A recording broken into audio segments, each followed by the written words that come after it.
Hey, thanks for taking a look at this video. We're here today to talk about Church on the Block, what it is, why we're doing it, and how you can get involved. I have with me Austin Abney.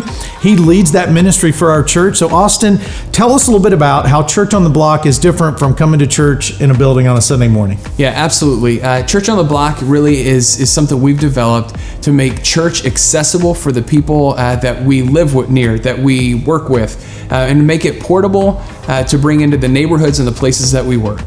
Great. So the goal is we want to reach people right where they are. So tell us a little bit about what led us to that decision that we needed to do that as a church. Yeah, absolutely. COVID was the unearther of all kinds of things. And so during COVID, what we realized is when we couldn't gather in a building, at first, we didn't know what we were going to do. And so there were several things that we came up with along the way. We realized church in a building was out for a season.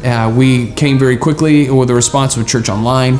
But we wanted to figure out, again, how to make church something portable and accessible for neighborhoods and workplaces. And so Church on the Block was birthed during that time.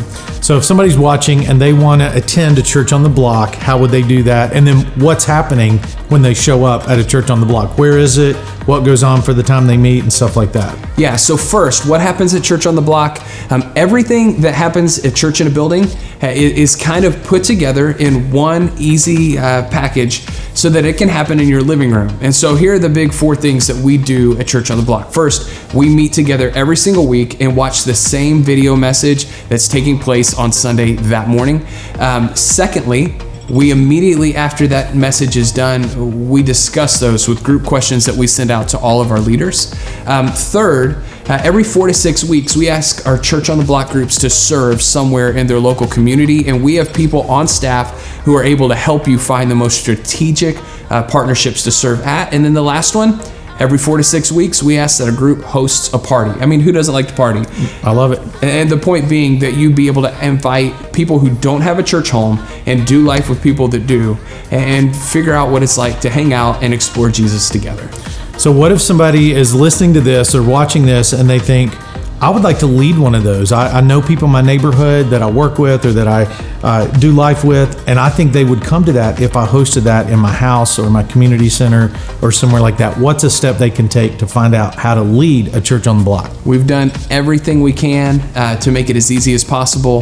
The first thing you would do, I would tell you, one, pray about that. See if God is kind of stirring something in your heart. Secondly, you need to find 1 or 2 friends to kind of jump in and do this with. People who already go to Lifepointe, believers that you already know in your life. People go out of town. People need to go on vacation. People travel. And so you don't want to jump into this alone. Third step, reach out to me. We've packaged together a 4-week training opportunity where you and your friends can explore and experiment with Church on the Block for 4 short weeks and make a decision during that time. Is this something that was a fun 4-week experiment, or do we want to do this for a season moving forward?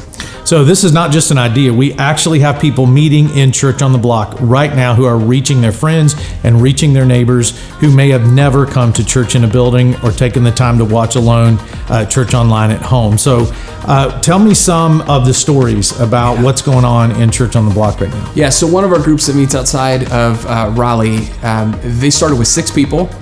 They now have 16 people who gather every single week in their living room. They watch, they discuss, they work through, and they serve together. They throw parties together. They do life together. And what's amazing about that group is that the other 10 people, they had never been to church in Raleigh. It had been decades for many of them since they'd ever darkened the door of a church. And in talking with them personally, what they've told me is, were it not for that group, they would have never, ever, ever been to a church. Yeah, that's powerful. So the whole idea behind Church on the Block is to help people connect with God. That's why we gather. We gather to teach people about Jesus. We gather to learn together, whether that's in a big room, whether that's just online, or whether that's in a living room or community center or meeting in Church on the Block like Austin is talking about. If God is stirring something in you to help reach your friends and neighbors, or you want to be involved with something like that, just contact Austin at the email address you see on the screen below, and he'll be in touch, and you can be a part of Church on the Block.